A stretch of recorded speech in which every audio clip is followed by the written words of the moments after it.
Aquí y Ahora Producciones presenta Hablemos de Salud. 26 años al servicio de la medicina preventiva. Producción y conducción, Ana María Forte. Columnista, el doctor Mariano Favaloro. Locución y presentaciones, Oscar Di Profio.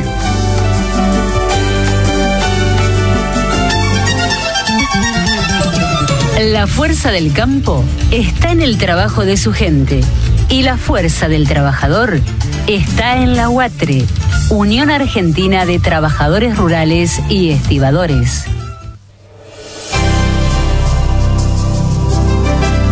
Hola, ¿qué tal? ¿Cómo están ustedes?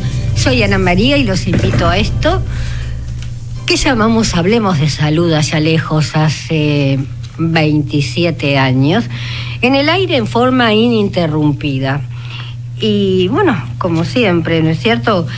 Quiero agradecer los llamados, las sugerencias de diferentes temas que nos van pidiendo y que desde ya les prestamos mucha atención, buscamos el profesional y acá estamos junto a, como siempre, nuestro columnista de lujo, el doctor Mariano Favaloro, y también el doctor Alberto Martín, oncólogo, quien va a hablar de algo tan importante como es el cáncer de pulmón. Muy buenos días, Favaloro, ¿cómo te encontrás? ¿Qué tal? Buenos días, Ana. Muy bien. Bueno, muy bien, por suerte. Me alegro mucho. Contanos, ¿qué pasa con la gripe que tanto se está hablando? Mira, la gripe tenemos que mencionar, por suerte creo que tenemos tiempo, tenemos que mencionar un poco la historia reciente, que es la que me induce a mí a hablar con los pacientes míos y mis amistades, en indicar fuertemente la vacunación. ¿Por qué? Porque ya desde noviembre, diciembre y enero últimos, yo leía todas las noticias médicas de Estados Unidos que había un brote epidémico en varias zonas del país del norte de gripe A, H1N1, que es la que hizo la gran epidemia del 2009, pero que vuelve a repetirse este año porque parecería que estos virus nos dejan una inmunidad permanente. Tanto el ataque, el padecer la enfermedad, como la vacuna dejan una inmunidad que dura alrededor de un año, pero al año va desapareciendo, se va atenuando. Por eso hay que vacunarse todos los años. No solo por esto, que la inmunidad no dura más de un año, sino que las cepas cambian. Y hablaba de la historia de esta historia reciente, porque entonces en Estados Unidos, al tener todo este problema, van a fabricar la vacuna, están fabricando la vacuna que viene al hemisferio sur, y nosotros tenemos la suerte que nosotros tenemos el invierno y el ataque viral después de que ocurrió en el hemisferio norte, y entonces esa suerte quiere decir que tenemos la vacuna adecuada a esa epidemia nueva que viene. Se dice cepa, ¿no? Cepa. Bien, ahora bien, yo he leído que asiduamente desde el Ministerio de Salud de la Nación que realmente están trabajando muy bien en cuanto a información. Sí, están trabajando muy bien. Muy bien. Y contaban que en nuestro país no hay epidemia, que sí tenemos que evitarla. Claro, es cierto, no hay epidemia. Lo que hay que hacer entonces es, como vos siempre decís, prevenir con la vacunación para que no la haya. Se calcula que en junio, sobre todo en julio, puede haber epidemia, ¿no es cierto? Entonces, esto nos da tiempo a vacunarnos a todos los que estamos expuestos, los que tenemos obligación laboral, por ejemplo, todos los profesionales de la salud que tratan con pacientes, con personas, están inducidos y casi obligados, diría yo, a vacunarse, por razones personales de no padecer la enfermedad y además para no difundir la enfermedad entre los pacientes que están tratando. Y entonces, vuelvo a repetir, esto nos da tiempo a prevenirla y por eso hay que vacunarse, porque además viene con una etiopatogenia, o sea, una forma de producir la enfermedad que a las personas que están con un poquito de enfermedades concomitantes y debilitadas. También sea podemos obesos, decir aquellas personas que están con las defensas bajas, la persona inmunodeprimida, por supuesto, la persona que padece de HIV, la persona mal alimentada, que está, o sea, predispuesta no solo a una gripe, sino que a cualquier tipo de enfermedad. Obviamente, sí. La persona mayor de 65 años, las personas embarazadas. Así es, que están en riesgo, también las personas embarazadas, y todos los que tienen factores de riesgo, como son obesidad, diabetes, hipertensión arterial, enfermedades pulmonares, etcétera. Todas esas personas están en riesgo y es mucho más fuertemente indicado la vacunación. Ayer escuché al doctor Peretta, recordás que asiduamente viene al programa, Sí. que es farmacéutico y bioquímico, Sí. en el cual decía, las personas, los miedos que tienen con respecto, miedos infundados, ¿no? Y hay mitos. Con respecto a la Mitos y mitos que es vacuna, peor todavía. por ejemplo, que hoy me di la vacuna y a los días me engripé. Y entonces él explicaba que se engripaba porque le correspondía la gripe, porque recién la vacuna comienza a actuar después de los 15 días. O sea que el organismo ya lo tenía elegida la gripe antes de la actuación de la vacuna.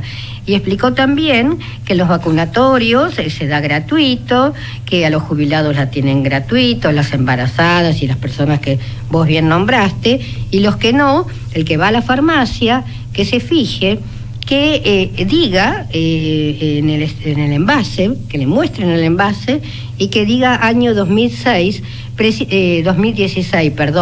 precisamente por lo que vos dijiste, que es la cepa que corresponde a este año, que no sea la cepa del año pasado, porque es otra, y que la vacuna cuesta 200 pesos para aquellos que lo tienen que pagar.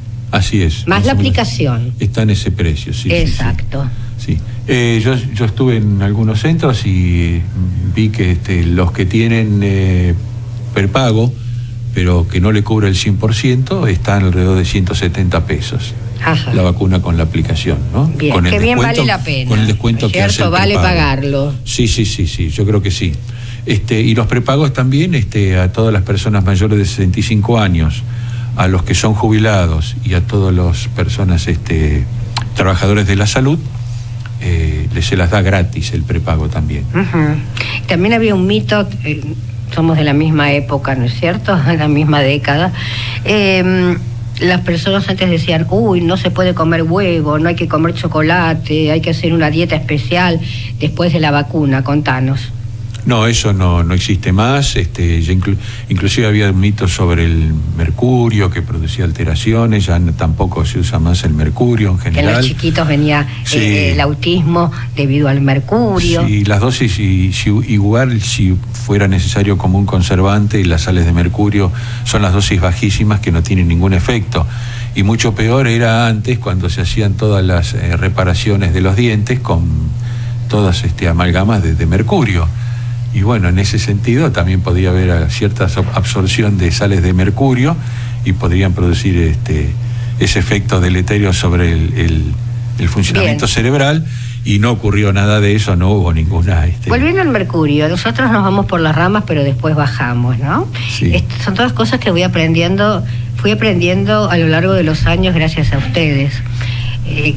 Así en forma risueña en casa yo digo a mis hijos, diagnostico y medico, todavía no opero, pero puedo hacer una pequeña incisión. ¿No?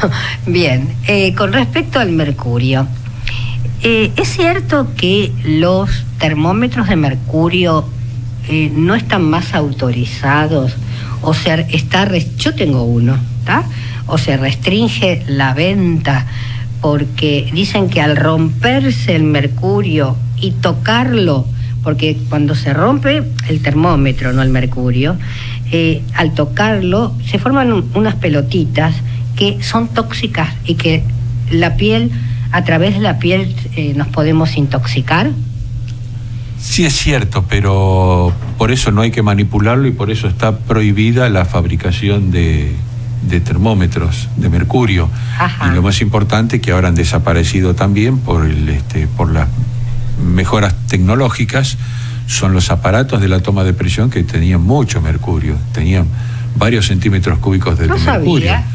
No le presté atención. Los aparatos de los hospitales, que generalmente uno los veía, ¿no? Mi padre era médico y tenía 2 o 3 aparatos de eso, y yo tomaba la presión con ese aparato. Exacto.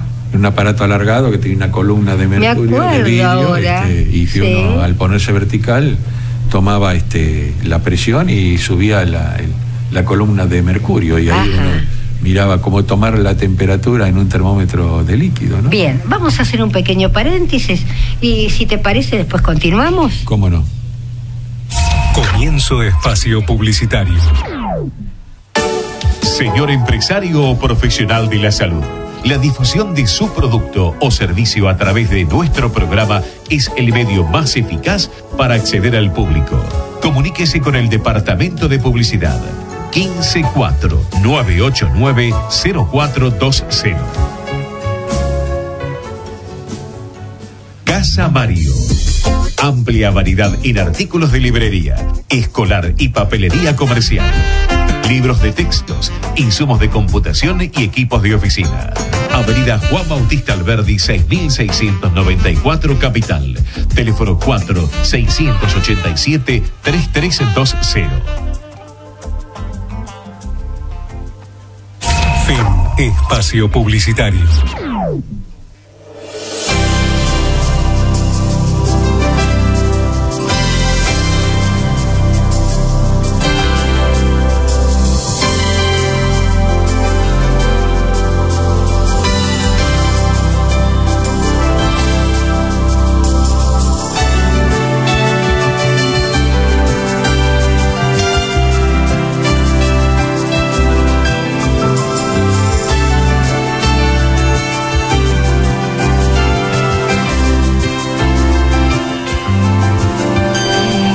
¿Te parece bien, Mariano Favaloro? Escuchamos al doctor Martín y luego continuamos. Por supuesto.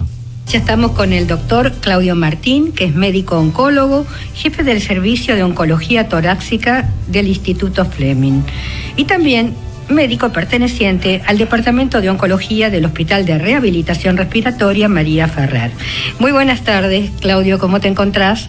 Hola, buenas tardes. Muy bien, muchas gracias por la invitación. Bueno, realmente muy bien no estamos, porque ese brazo me preocupa, Claudio. Bueno, tuvimos un pequeño traumatismo en el brazo, pero, bueno, pero está bien. Va mejorando, mejorando. Se te ve bien, o sea que lo del brazo es pasajero. Sí.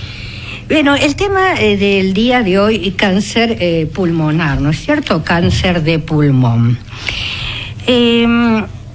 Podemos decir que ese es un enemigo temido, ¿no?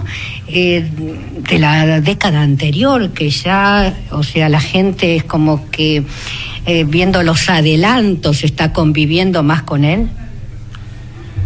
Mira, yo creo que la respuesta tiene dos partes. Por un lado, todavía es una situación de salud pública importante y que requiere la atención de todos, en cuanto a que la incidencia es alta y como ya lo hemos comentado otras veces, es una de las, tal vez mundialmente, la principal causa de muerte por cáncer aún. Uh-huh. O sea que, por un lado, hay que seguir prestándole atención y no cejar en las políticas sanitarias en cuanto a, básicamente, cesación de hábito tabáquico, y después la discusión cada vez más interesante del tema de la posibilidad de detección temprana. Uh-huh. Hablaste de incidencia anual. ¿Tenemos en la Argentina un estimativo? Bueno, en la Argentina hay alrededor de 10.000 casos nuevos por año, según el Instituto Nacional del Cáncer. Es en hombres, es el segundo en incidencia. Obviamente el tumor de próstata son más frecuentes, pero la principal causa de muerte. En mujeres es el segundo en incidencia después del cáncer probablemente de mama, y también la mortalidad es alrededor del tercer o cuarto lugar, porque también en Argentina, bueno, la patología del cuello uterino también es una patología muy prevalente. Uh-huh. ¿Tenés una idea, no es cierto, de cuál es la mortalidad, lo importante, no? Bueno, como dijimos, mundialmente es la principal causa de muerte por cáncer. Por eso, digamos, eso hacía hincapié al principio en que todavía es una situación que hay que prestarle atención en cuanto a tratar de hacer políticas de prevención y políticas de detección precoz. Pero también en los últimos años, la otra parte de la respuesta es que se han incorporado numerosas terapias nuevas para el tratamiento que han permitido, digamos, que desterrar un poco el concepto de que la enfermedad es mortal y los pacientes, en muchos casos la enfermedad se puede tender a cronificar, los pacientes tienen mejor calidad de vida y pueden vivir mucho más tiempo. Pues ha habido en los últimos 5 o 6 años numerosas terapias nuevas que antes no disponíamos. Quiere decir que lo que estaba disponible antes era la quimioterapia, ahora hay una alternativa.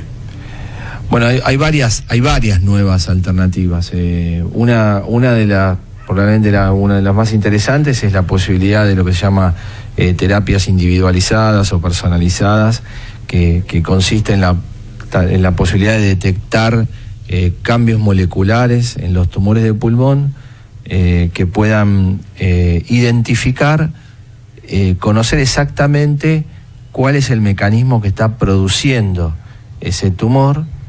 En muchos casos eso es posible, y cuando uno sabe exactamente el mecanismo que lo produce, puede dar una terapia dirigida contra esa vía, ese camino que está activado, de forma tal que en lugar de hacer como hacemos habitualmente con quimioterapia, que todavía lo hacemos usando mucho, que es dar un tratamiento indistintamente para todos los pacientes iguales, uno puede dar una terapia dirigida, una terapia target que se llama, contra el blanco molecular específico, y así la posibilidad de que el tumor se achique se triplica, la posibilidad de que la enfermedad se controle durante el triple de tiempo. Los pacientes también viven muchísimo más tiempo. Estamos hablando de pacientes que viven años y años tomando una pastilla.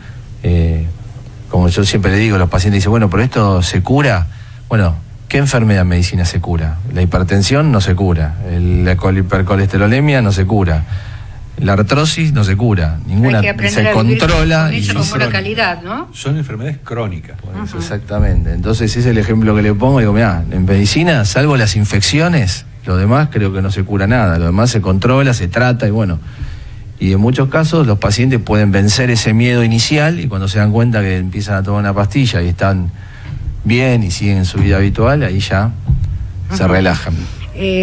Recién recalcabas que digamos que esa pastilla, que esa medicación va directamente a la célula cancerosa y no como en la quimioterapia, que mata lo bueno y lo malo, como se dice, ¿no? En general. Sí, probablemente más que ir directamente a la célula tumoral, lo que hace es ir al mecanismo que lo produce. Perfecto. Entonces, igual tienen efectos adversos, porque esos target también pueden estar expresados en mayor o menor medida en otros tejidos normales, pero más que ir hasta a la célula cancerosa, va directamente al mecanismo que lo produce. Lo que sí hay que recalcar que son terapias mucho mejor tolerables. Por un lado, para empezar, no son endovenosas, o sea, son orales en la mayor parte de los casos. Entonces, y ya psíquicamente la persona está mejor predispuesta, ¿no? Por supuesto, y aparte de eso es mucho más cómodo no tener que ir a la institución, a ponerse una aguja, a sentarse, a que te pasen la medicación. Ya eso es un avance. Y por otro lado, también tienen menos toxicidad que la quimioterapia. La calidad de vida es mejor, eso está medido también. Todos los formularios de calidad de vida que completan los pacientes claramente muestran que con estas terapias todos los parámetros de calidad de vida mejoran comparado con la quimioterapia. ¿Por qué es importante, Martín, la detección temprana o la detección precoz? Sí, ahí hay... la detección precoz es un tema muy interesante para discutir, porque hasta hace no muchos años no había una clara evidencia de que hubiese un estudio, alguna forma, alguna imagen, que si bien uno podía detectar los tumores precozmente, eso no impactaba en que los pacientes vivieran más tiempo. Entonces, probablemente lo único que uno hacía era detectaba el tumor antes, pero no hacía que eso modificara cuánto los pacientes vivían. Pero hace ya más de un año, en 2014, fin de 2014, fue publicado un estudio muy importante americano que mostró que en los pacientes muy fumadores de más de 55 años, hacer una tomografía anual, 3 tomografías, permitía así detectar tumores en forma precoz, y eso impacta en la posibilidad de curar curar más pacientes. O sea, la posibilidad de morir por cáncer de pulmón se reducía un 20%. Y eso recién ahora, nunca, obviamente que es una política de salud donde las decisiones son muy importantes, porque los costos de hacer tomografías a una población grande son altos. Pero cada vez más se está implantando, en Estados Unidos y en Argentina, a nivel probablemente de instituciones aún privadas o terceros pagadores, sistemas de detección precoz. O sea, la posibilidad de estimular en pacientes que son de riesgo la posibilidad de hacer alguna tomografía de control en el paciente obviamente asintomático, pero eso lo tiene que discutir todavía cada paciente con su médico clínico, básicamente en este caso. Martín, ¿los factores de riesgo cuáles son? Y el principal factor de riesgo es el tabaquismo, ¿no? Eso es el 80-85% de los tumores de pulmón aparecen en pacientes o que fumaron alguna vez o que estuvieron expuestos al humo de tabaco. Después hay otros factores de riesgo que ya son menos importantes, pero que no dejan de ser importantes, como son los pacientes que tienen un EPOC. El EPOC, la enfermedad pulmonar obstructiva crónica, aumenta el riesgo de tener tumores de pulmón. El humo, lo que está descrito como también carcinógeno, y que lamentablemente nosotros en esta ciudad vemos mucho, son los humos de los tumores diésel, que están exhaustos en inglés, pero en español esos humos negros que salen de los colectivos. Eso está descrito como carcinógeno. También hay trabajos que ya han demostrado que la polución ambiental también aumenta el riesgo de tumores de pulmón.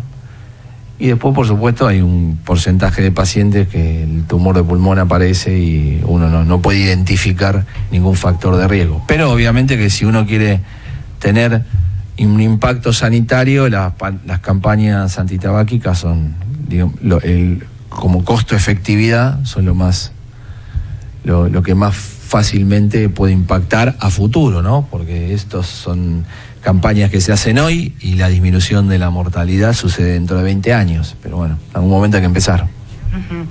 Actualmente podemos decir que el cáncer de pulmón de pronto ataca más al hombre que a la mujer.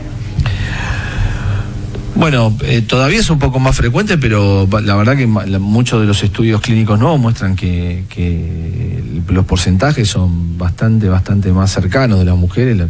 Eso, obviamente, cuando uno ve la frecuencia con la que mujeres se liberaron y empezaron a fumar, ha aumentado notablemente. Cuando uno ve estudios de incidencia de fumadores, por ejemplo, en adolescentes y gente joven, ve que las mujeres fuman casi tanto como los hombres, y eso obviamente ha impactado en que esto, que antes era una patología más privativa del sexo masculino, del género masculino, ahora también en las mujeres ha aumentado notablemente. También hay un subgrupo de mujeres que creo que donde aparece con mayor frecuencia tumores de pulmón en mujeres que nunca fumaron, jóvenes, y eso es una patología que ha ido en aumento, no solo a nivel mundial, y cuya explicación no está del todo clarificada. Y eso sí ha aumentado. Pues si uno tiene en cuenta, por ejemplo, todos los tumores, y si uno pondría los cánceres de pulmón en no fumadores, la incidencia sigue siendo alta, pues sería la 7ª causa de de tumores, de mortalidad por cáncer. Si uno analiza todo, solamente los cánceres de pulmón no fumadores. O sea que, si bien el porcentaje de todos los cánceres de pulmón no es bajo, porque uno dice, bueno, el 10%, como el N es tan alto, el número es tan alto, en números absolutos es el número alto. También es importante tener en cuenta el fumador pasivo. Sí, bueno, eso por supuesto, por suerte en los últimos años ha habido campañas y legislaciones mucho más estrictas. Eso ha cambiado notablemente cuando nosotros éramos chicos, que fumaban en los aviones, en los colectivos. Si uno le decía a alguien que no fume, quedaba como alguien, generaba así una situación agresiva. Y no tan chicos, porque esto, en la última década está pasando. Bueno, pero ¿no? ha cambiado bastante. Claro, sí, de a poco, gradualmente fue. Hay muchos más lugares donde no se puede fumar, los restaurantes, la situación la ley ayudó mucho, La situación está mucho más limitada y aparte uno se siente más cómodo diciendo a alguien que si no puede fumar, que no fume. Antes era como que uno se cuidaba porque pensaba que le iban a decir algo porque le sugería no fumar. Martín, las nuevas terapias se puede decir que hay una esperanza para el tratamiento de cáncer. Sí, el tratamiento del cáncer de pulmón ha cambiado, drásticamente con todas estas nuevas terapias, la inmunoterapia también que se ha incorporado, recién este año, que es la posibilidad, no de atacar directamente las células tumorales, sino fortalecer el sistema inmune para que el sistema inmune sea lo que destruye células tumorales. Eso ya por primera vez hay drogas que han mostrado científicamente eficacia en ese rubro también. O sea que el cáncer de pulmón ya no es más sinónimo de muerte. Ya los pacientes hay un armamento terapéutico muy interesante y que permite que los pacientes vivan muchísimo más tiempo y mucho mejor. Sé que los tratamientos nuevos, algunos son, de elevado el precio, ¿no es cierto? Pero lo está cubriendo el Estado. ¿Cómo se manejan? Mirá, también costo-beneficio, ¿no? Lo sabemos que es más económico que el otro. Sí, claro, pero bueno, de todas formas, al menos en Argentina, tanto en la salud pública, yo trabajo en la salud pública en el ámbito privado, y en ambos lados hay acceso a las terapias dirigidas, hay acceso a los test. Los test básicamente están financiados por la industria farmacéutica, lo que para mí es un error del sistema de salud, tanto de las prepagas como el sistema público. Pero bueno, eso es así. El test está financiado. La medicación. ¿Cómo se llama el test? No, son test de mutaciones. Uno para. Perfecto. Hay dos básicamente, una llama GFR y otra LK. Son esos test los que se hacen estándar, por lo menos. Y las medicaciones sí están cubiertas en el ámbito público. También los pacientes que tienen esas mutaciones, como vos decís, por la costo-efectividad, están cubiertas por el sistema público de salud y obviamente por el sistema privado. La pregunta que te voy a hacer no es nada fácil, ¿no? ¿Qué sobrevida existe entre el tratamiento que se le brinda al paciente con quimioterapia y con terapias nuevas? Mira, a mí no me gusta hablar en términos absolutos, ni con los pacientes ni públicamente, porque eso son estadísticas. Y las estadísticas sirven para que los médicos tomen decisiones, pero acá seguramente hay gente que escucha, mucha gente que escucha, y eso a veces los pacientes escuchan y se ven influenciados negativamente, porque siempre le digo al paciente, bueno, si vos tenés 1% de chance, 99% de chance de vivir 20 años, y vos estás en el 1%, vos sos el 100% de vos mismo. Y entonces, en realidad, lo cierto es que con estas terapias target, la supervivencia se triplica y se mide en años la mediana de supervivencia. O sea que estamos hablando de que los pacientes viven varios años o muchos años tomando estas terapias que antes no pasaba, comparado con quimioterapia. Eso me parece es el mensaje que hay que transmitir. Claro, lo importante es mejorar la calidad de vida, porque no extenderla cuando un paciente está tirado en una cama y no quieren ni que vivir él ni la familia verlo sufrir. Mira, la calidad de vida mejora, no solo mejora drásticamente, mejora rápidamente. Yo te puedo contar innumerables historias. Ahora se me viene rápidamente a la mente una mujer de 50 años que es jueza de la Nación, que tiene metástasis óseas, juega al tenis, se va de vacaciones, vida normal. Hace 3 años que está tomando su pastilla todos los días, y eso antes no se veía. Antes era imposible que un paciente con cáncer de pulmón tuviera esa evolución. Entonces, realmente no solo se extiende la supervivencia, sino que la calidad de vida mejora y mejora muchísimo. ¿Y por qué este tipo de terapia no llega a todo el mundo en cuanto a la difusión? ¿No tiene la debida difusión? No sé. El cáncer de pulmón está un poco estigmatizado, o estaba. Totalmente. Viste que algunos cánceres como los de mama, son más... Hay más artistas, más mujeres, ¿no? Bueno, son todas mujeres, casi todas. Claro. Entonces no sé por qué, pero el cáncer de pulmón es como que, como siempre, se asocia al tabaquismo, y hay como cierta mala concepción de, bueno, sí, porque fue por tu culpa. No, vos te lo agarraste por tu culpa. Claro.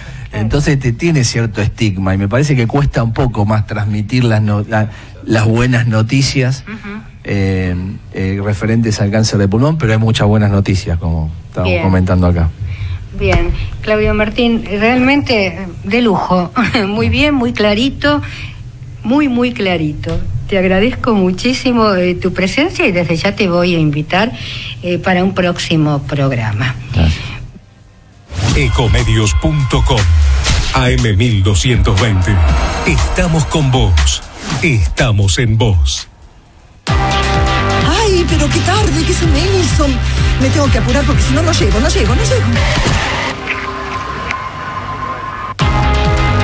No. ¿Pero seguro?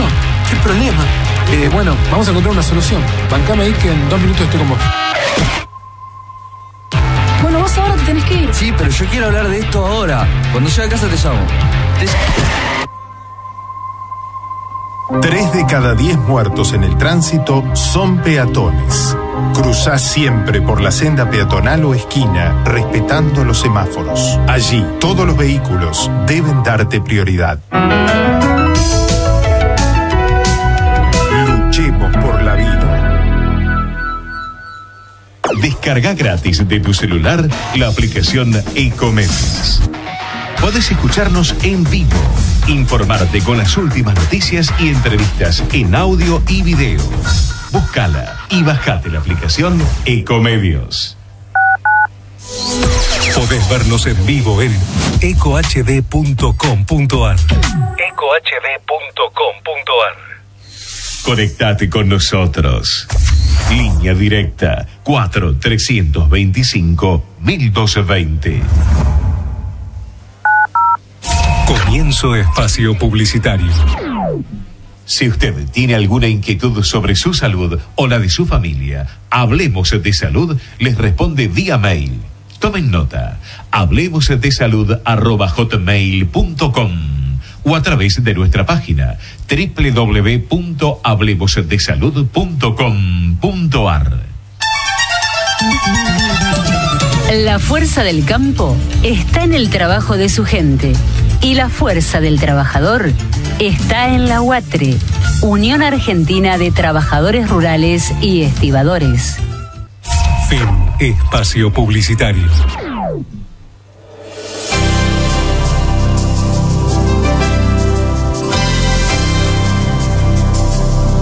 Excelente charla que nos dio el doctor Claudio Martín. Bien, y continuamos con el doctor Mariano Favaloro, hablando de esto tan importante y que se está hablando en todos los medios. Yo digo, como buena maestrita que soy también, la letra con sangre entra, ¿no? Hay que vacunarse, ¿no? Vacuna antigripal y la importancia, ¿no es cierto?, que tiene en determinado grupo etario. Con respecto, Favaloro, con respecto a los mitos, ¿no? De, bueno, la vacuna me produce alergia cutánea, ¿eso es cierto? No, por ahora nunca se refirió científicamente que la vacuna haya dado ninguna alergia cutánea. No duele, yo me la di, no duele.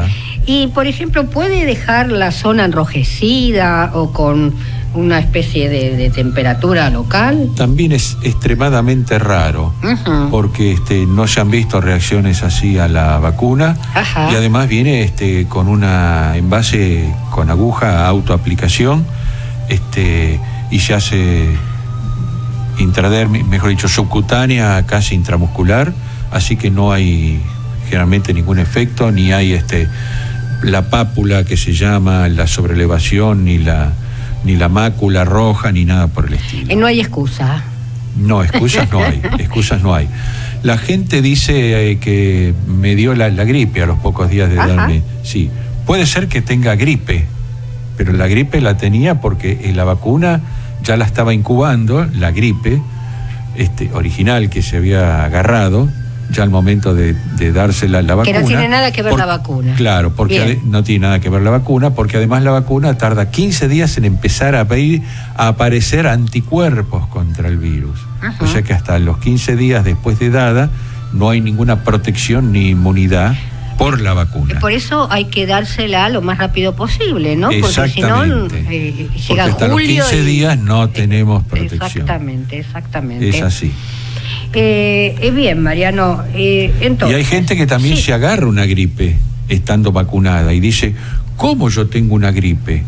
Lo que tiene es alguna gripe con alguna cepa, alguna variante, alguna cepa local, y que en el peor de los casos es una gripe atenuada, pero no es la gripe A, que es a donde apunta la vacuna para prevenir, porque esa sí tiene un cuadro severo. Y por eso hay mortalidad con esta gripe A que está ahora rondando la Argentina. Bien, yo soy de las personas que, pienso, ¿no?, que hay que concientizar a la gente para todo y para pasar de tema, ¿no?, porque pienso que la gripe está todo dicho, con respecto a la hipertensión arterial y el consumo de sal. Hay una ley. Ahora me vas a ayudar si la ley está en Capital o a nivel país, de que se prohíben el salero arriba de las mesas en los restaurantes. Empezó en la provincia de Buenos Aires, empezó en la provincia, que hizo punta, pero ahora ya está acá también vigente en la capital. Sí. Lo que pasa que en realidad, por razones prácticas, dado que había mucha gente que igual pedía el salero, algunos restaurantes lo ponen el salero. Y los que no lo ponen, la verdad que es mucho mejor porque hay un factor social, una vergüenza social, una inhibición social de pedir el salero. Por eso yo creo que es muy importante cumplir con la ley, no ponerlo en la mesa, y que el que lo quiera lo pida, que tenga un poquito esa condena social de alguna manera, pero creo que es muy importante porque todos sabemos que la hipertensión tiene una incidencia y una prevalencia, o sea, la aparición de nuevos casos por la edad o por los tipos de alimentación muy rica en sodio. Y los nuevos casos establecidos los nuevos casos y los que ya están establecidos, es una enfermedad que a partir de los 50 años tiene una presencia en más del 40% de la población. Bien. Y se calcula que va a subir todavía más la incidencia. Bien, es una muletilla. Claro.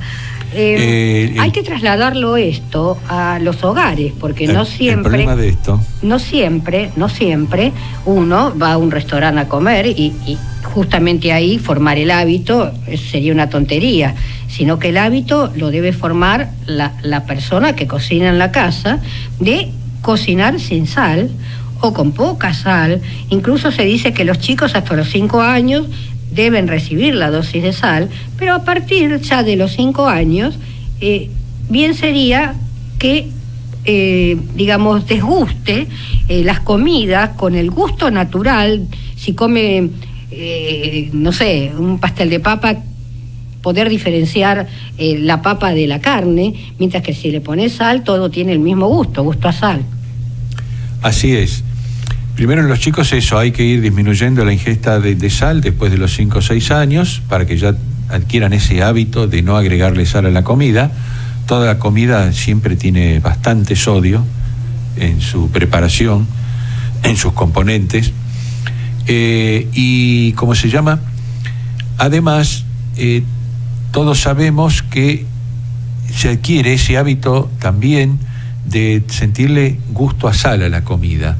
Y entonces se pierde esa noción de qué gusto tiene realmente los distintos platos. Como decía Balá, qué gusto tiene la sal. Claro, y no le sienten gusto a la comida, claro, sienten gusto a la sal. Totalmente.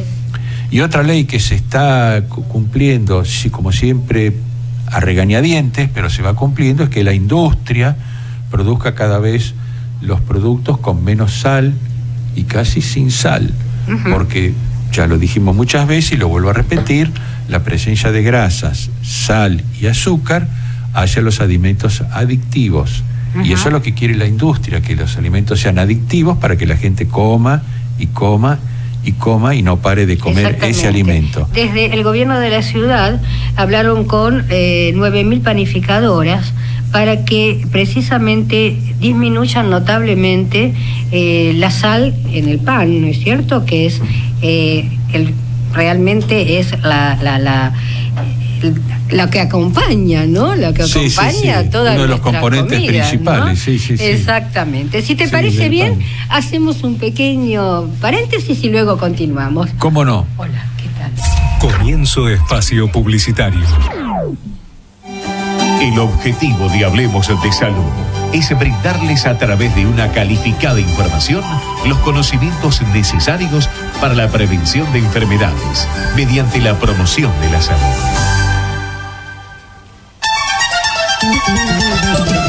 La fuerza del campo está en el trabajo de su gente y la fuerza del trabajador está en la UATRE, Unión Argentina de Trabajadores Rurales y Estibadores. Peina la señora Ana María Carlos Michalek para Ricardo y Carlos Peluqueros. Cosquín 50, Ciudad Autónoma de Buenos Aires. Para turnos, comuníquese al 4642-5598. Fin espacio publicitario.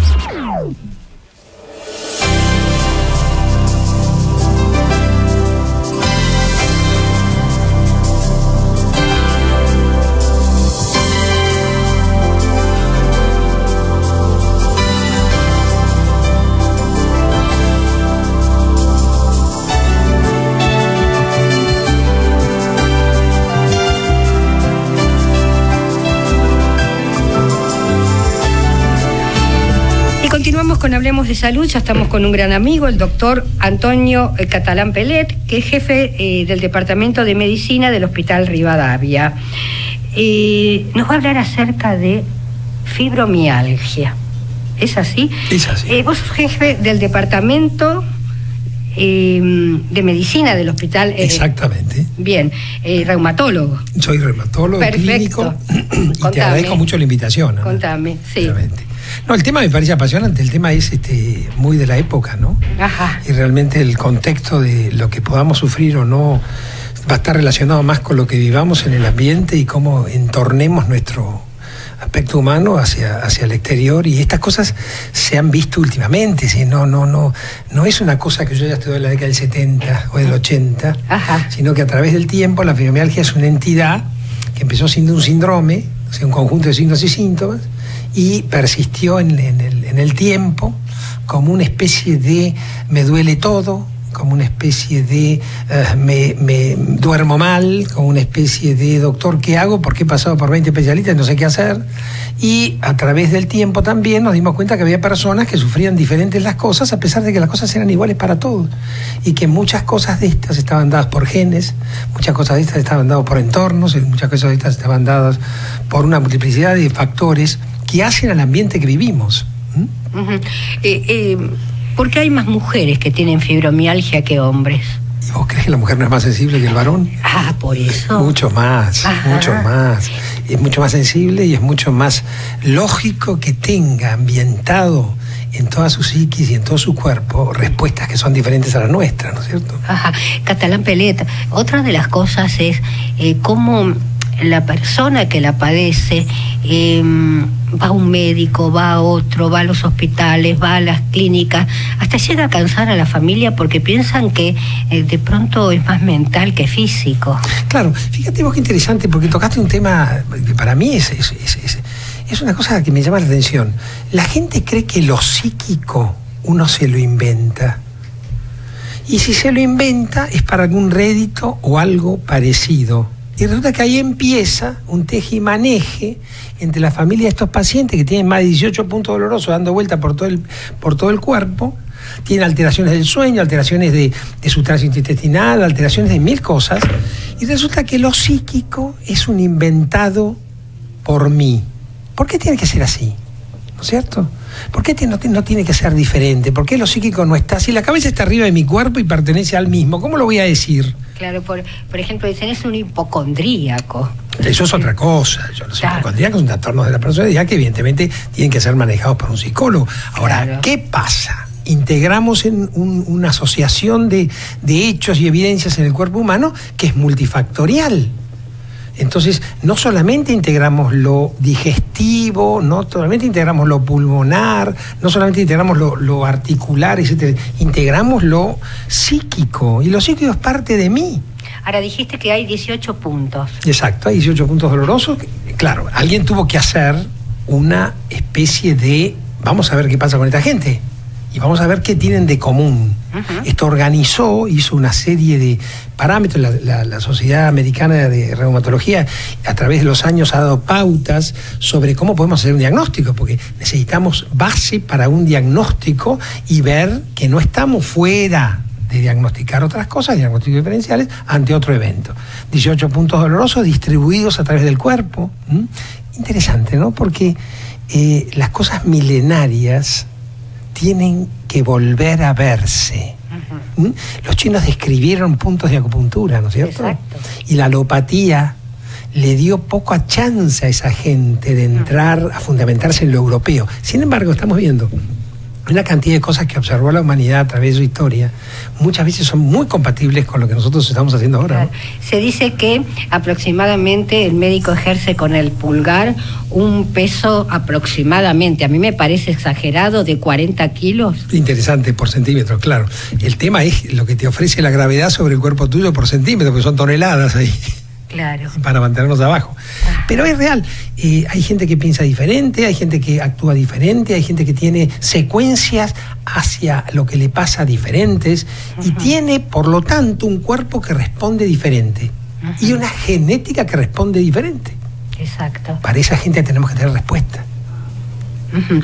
¿Y se le puede mejorar la calidad de vida, evitar ese dolor que por ahí aparece, desaparece? Vamos a dividir un poco esta pregunta en dos. Bien. Una cosa es lo primario, uh-huh, aquello que no tiene antecedente previo, pero yo, por ejemplo, una semana antes de una hepatitis, por ejemplo, una semana antes de una angina, una semana antes, me siento mal. Uh-huh. Me duele todo el cuerpo, me duelen las articulaciones, me duele, me duermo mal.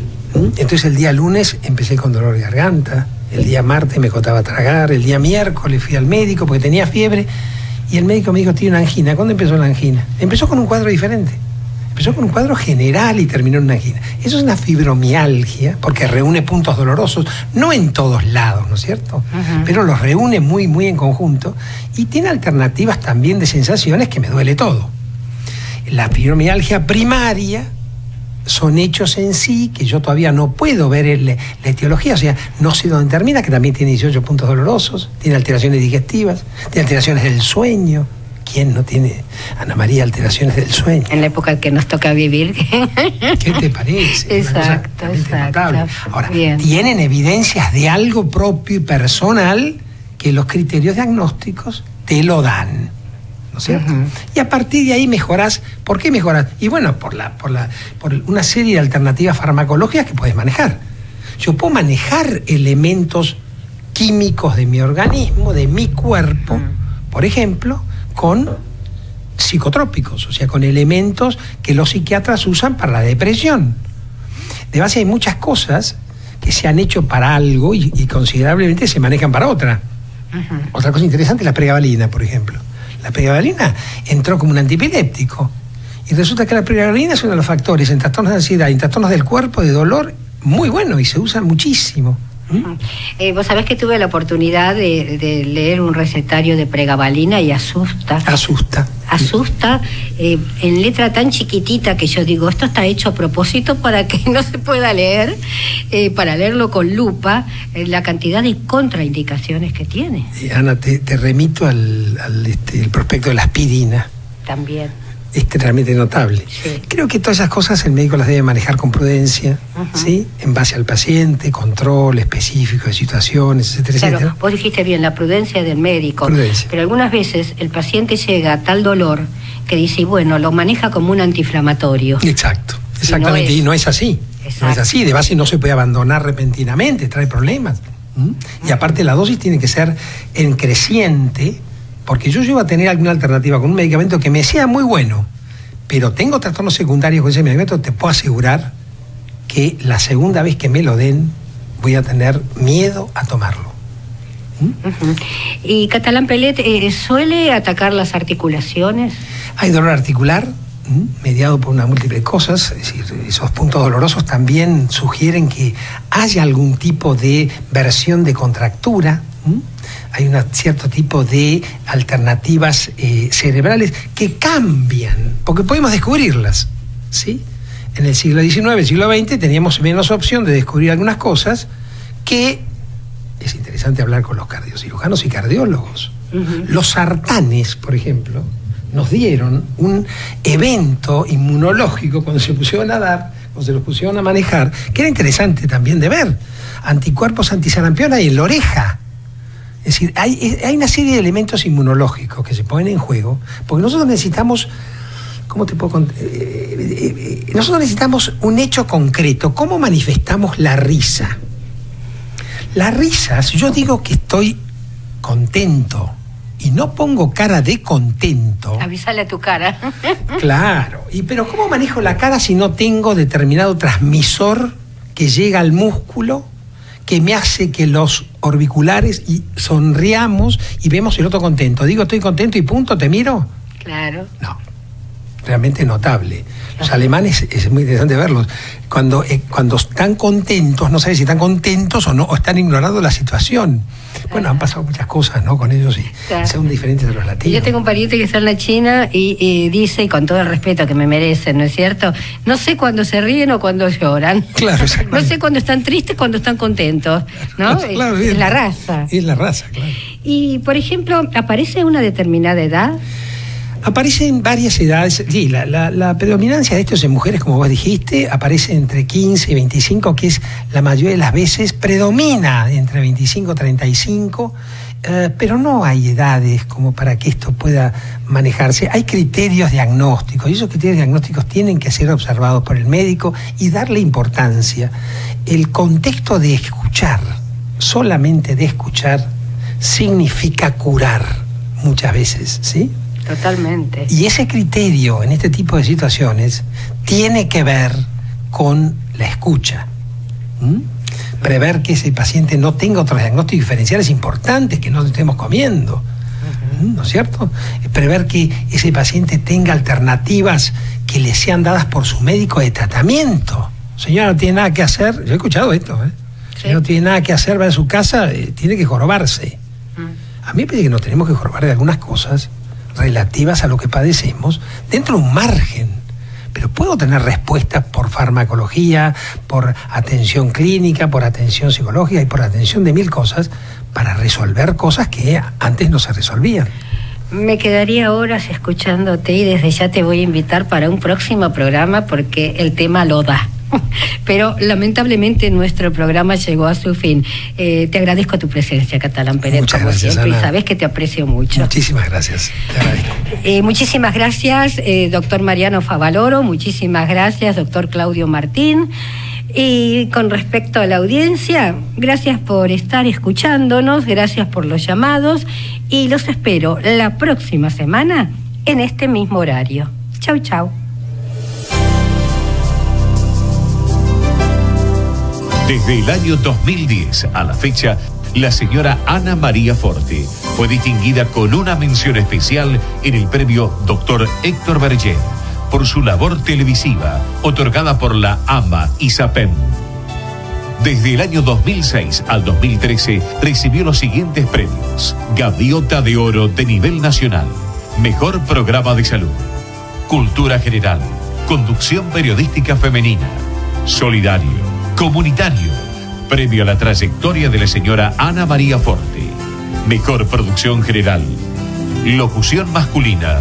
Y programa de servicios.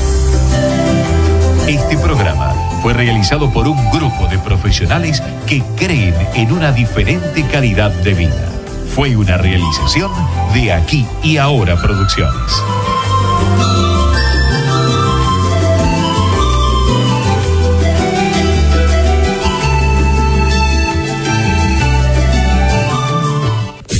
Desde Buenos Aires, transmite LRI 224, AM 1220, Ecomedios.